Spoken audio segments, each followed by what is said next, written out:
As with most individuals, our life experiences help shape us into the persons we are today. Today, of course, we have with us Dr. Lewis Whitesides.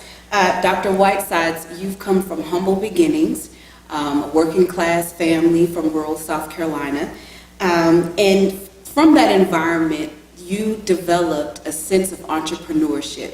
And it's quite an interesting story. Can you talk to our viewers a little bit about how you looked at your family land not just as a huge playground, but more so as a means to generate income? Well, first of all, hello, Liz. Hi. How you doing? I'm doing well, thank you. That's good. Well, it's interesting you asked me this question because, you know, as I think back, again, I do come from humble beginnings. Like, you know, my parents got divorced when I was really young. I was like 7 years old, and we stayed in Orangeburg. But during that time, we moved, and after we moved out to my mother's family land. Her grandfather and her father subsequently left her land that she actually built a house on, and it was about 224 acres.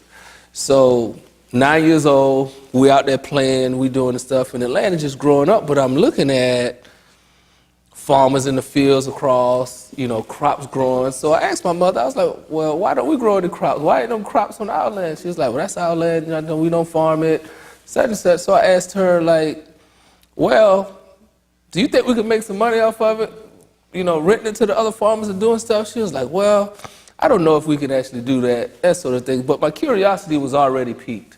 So I asked a farmer that I knew, Mr. Melvin Crum, was one of the biggest farmers in our area, about it. He was like, well, hey, Lewis, I really want to rent your land. Your mama won't rent it to me like that. So I came home and said, hey, Mom, Mr. Crum wants to rent the land. You know, she was like, no, we're not going to rent no land, that sort of thing. You know, she was real sentimental to the land. You know, it's my grandfather's land, and, you know, my father passed it down to me, so, you know, I really don't want nobody on our land. So, you know, I kept working on it, and we talked and talked. And so John Frederick, who was an extension agent from Clemson, a Clemson extension agent, stayed up the street. So I went up to his house, riding my motorcycle, and I said, Mr. Frederick, how much it costs how much people pay to rent the land? So he actually showed me the almanac and showed what crops need to go in the land, when they need to be planted, all those kind of things, and how much you make off of the land. So now I'm thinking like, man, we have 200 acres. And man, if we could make $2,000 per acre, I was doing the math and thought it was a lot of money because, again, we were not rich. My mother worked, she was a teacher, so we had a little bit of stuff, but we didn't have a whole lot. So I thought about, like, man, we could really make some money. So now my mind went into overdrive, like, how do I convince my mother to do this? Well, I couldn't convince her to do it, but what I did convince her to do, our next door neighbor, Mr. Phelps, wanted to do farming. He didn't have any of the startup money. So me talking to him, again, just in the neighborhood talking, and again, keep in mind, I'm like 10 years old. I said, well, Mr. Phelps, let me ask you this. If you could use our land and plant the crops, could you split the profits with us? He was like, Whiteside, that might work.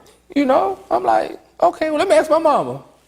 So I went back, asked my mother again, like, Mom, Mr. Phelps said if he can use our land, at the end, when he harvests the crops, he'll pay us, you know, a portion of it.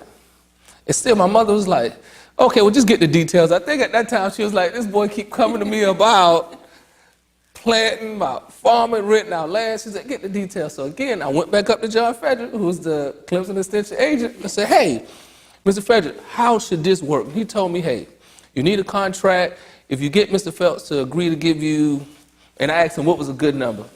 He said 25%. He said, so if he makes a hypothetical $100,000 and he give you $25,000 and you don't have to do anything, man, that's a win-win, man. I was like, well, you might need to talk to my mama, but let me go talk to her again. So I go back, I talk to my mother again. Again, this took place over a few months now, so this didn't happen all at once. And I went back and talked to my mother. I said, Mr. Frederick, I want to talk to you about the land.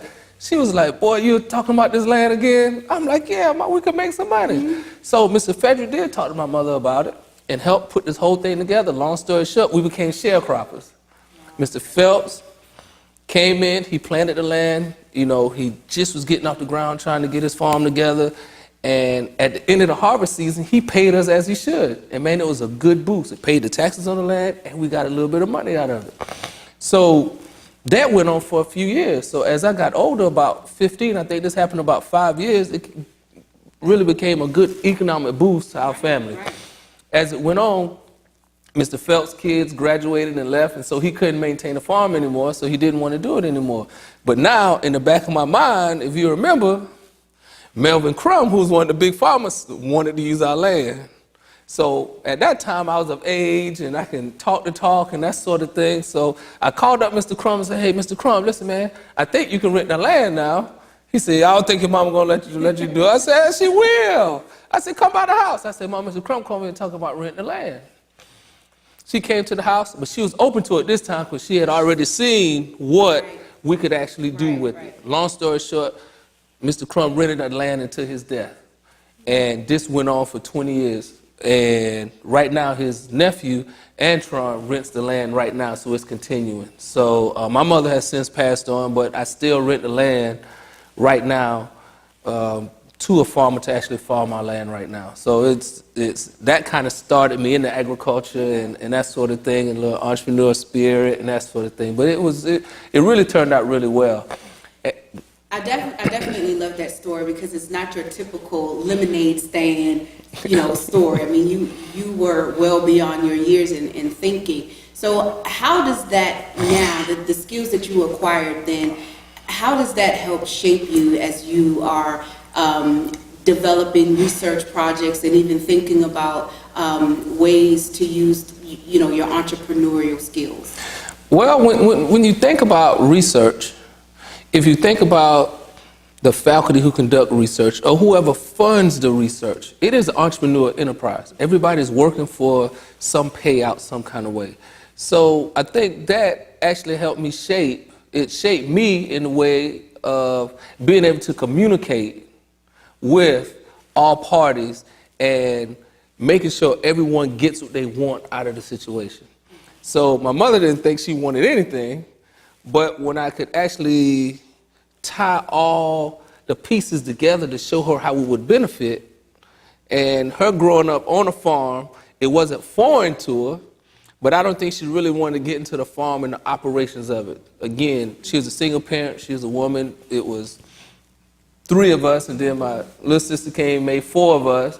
She was worried about raising us and educating us and that sort of thing. The land was taking care of itself. But the land really took care of itself. I mean, it really gave us a leg up when we did that. So I think communication and being able to communicate the pluses to all parties involved and getting the right people at the table, making sure they connect, and making sure that everyone needs are met. When it's a win-win for everybody, it's easier to do. And I think I learned that going through that process with my mother. And I think the good thing about it was everybody was right there at my disposal, so I couldn't move around. Mr. Phelps stayed next door. You had Mr. Frederick that stayed right up the road right there, who really helped, in the whole process. And then on top of that, all these people knew my mother because all of them grew up in the same area. So they kind of knew how stubborn she was. So they really didn't think I could get it done.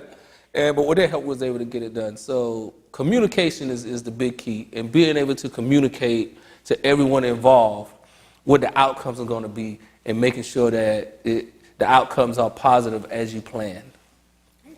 Thank you. Thank you.